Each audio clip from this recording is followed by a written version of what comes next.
Among the themes at the Republican National Convention in Milwaukee this week is, quote, "Make America Safe Once Again," which apparently refers to, quote, supporting law enforcement, border security, and battling human and drug trafficking. According to a press release from the presumptive Republican nominee, Donald Trump, his plan is to end, quote, the endless crime spree and drug flow that plague America. This in spite of the fact that crime levels have dropped dramatically since the 1990s. There seems to be little concern about young, disaffected Republican white men as a source of violence, however, just days after Trump survived an assassination attempt. The man suspected to have been the shooter was a 20-year-old registered Republican who used a legally obtained AR-15 semi-automatic rifle. The odds that gun violence will be on the RNC agenda in light of the fact that gun-related deaths are rising each year are slim to zero. My guest is Kamau Franklin, founder of Community Movement Builders. He's been a community organizer for more than 30 years, first in New York City and now Atlanta. He recently co-wrote a story in Yes Magazine called "In Atlanta, Police Violence Ties Together Protests for Gaza and Stop Cop City." Welcome to the program, Kamau. Thanks for having me. I appreciate it.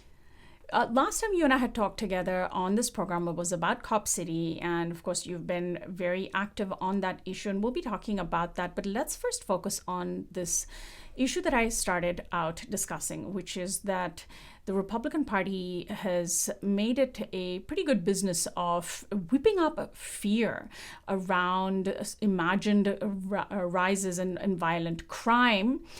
Whereas, in fact, violent crime has dropped. Pew Research and many, many others have documented that that's true.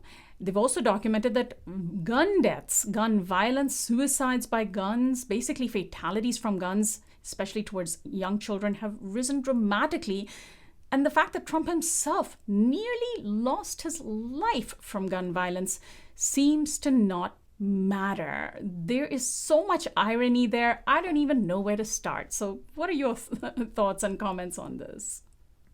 Yeah, I think in particular, the Republican Party has always been savvy at using the idea of the brown and black masses and hordes who are violent towards society or each other.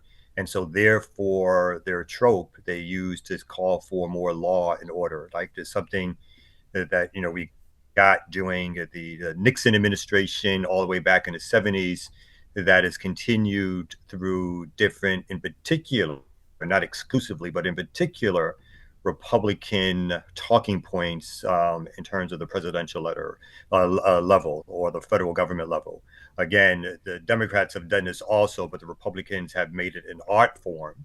And so I think today is no different in terms of claiming that immigrants are criminals or the criminality that happens in certain communities basically is a call for them to have more police, more law enforcement that are targeting these communities and in their estimation, holding them in check.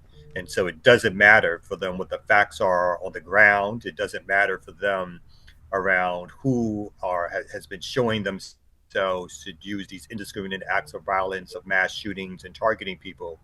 All of that doesn't matter. What matters is the talking point, which allows them to continue to stress the need for this public army for private purposes, and one that's meant to, again, target Black and brown communities and target movements, to be clear. Targeting movements is also part of what this call is for talking about violence in communities and calling for more police. So, it's basically code for keeping poor communities of color, keeping social movements down, right? Because if they can raise fears of violent crime that justifies increased police budgets, that justifies the continued reliance on basically state violence to quell anybody that seeks to challenge the order. Yeah, that's definitely what's at hand. And again, I don't want to make this exclusively about the Republicans. I think the Right. Democrats also do this. I think they do this in tandem.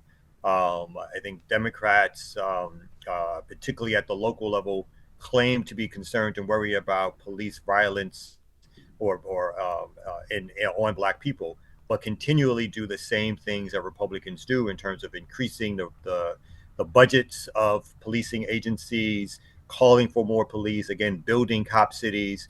So I think this is something that both parties continue to do. I think the Republicans are just usually more straightforward with it, and they're using it as a way to go after a base of what would be considered sort of disinfected mass white voters who think, again, that black people are a moment away from their doors. So I think that language again is used more artfully by Republicans, but the idea of having a joint strategy on more cops in our communities, more cops against our movements, more military and police forces against our movements, this is something that both parties share. And they share it both domestically and in international relationships when it comes to using the military apparatus. Kamau, I don't know if you had the same reaction, but when I heard about the assassination attempt on Trump, one of the first thoughts in my head was, please let it not be a person of color who pulled the trigger. Please let it not be a person of color. And of course, had it been a person of color, had it maybe been a Muslim man, I think we would have seen very different language being used to describe what happened, right? Both the Democrats and the Republicans immediately coalesced around this idea of political violence rather than, say, domestic terrorism. Oh, I think you're completely on the ball there. Yes, I just think that's a natural reaction that we have when some of these things happen. Is to say, is in our minds as folks of color or as black folks to be like, I just hope that they, because what happens when the opening takes place. Our communities, Muslim communities, black communities, brown communities, become points of occupation again, or reoccupation by these police forces, by FBI forces, um, that they build up a certain narrative. But you are correct. Once they find out that the shooter is white, there's never any further conversation around, oh, these young white men need to be looked at because they are leading the way in mass shootings across the country.